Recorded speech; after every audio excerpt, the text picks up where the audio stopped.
Ketang ang tonggay man gelap. Ketang ang tonggay man gelap.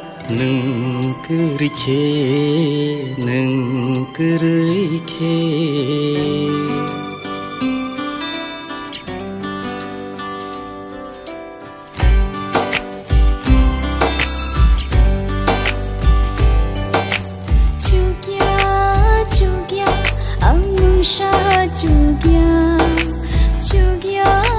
Chugya ang mungsha chugya nung kerike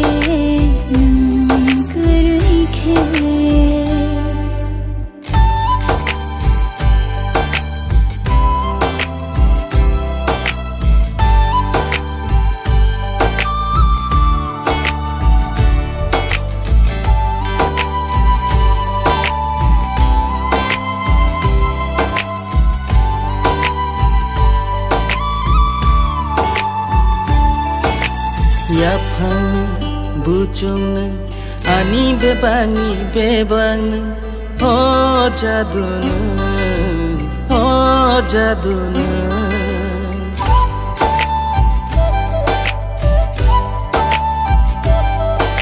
Langma neng khajuk neng ani bekhani neng orang chang neng manya ang tonggoy manya nung kerike Kerai ani mungsha kerai nung kerike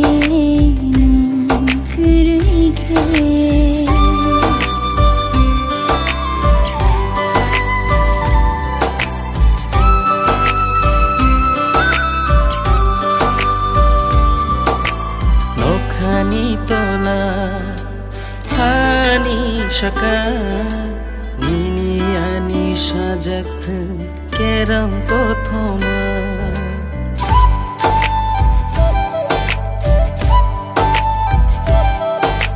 Nokhani tola hani shaka nini ani baiflaya hanjama Khuglasha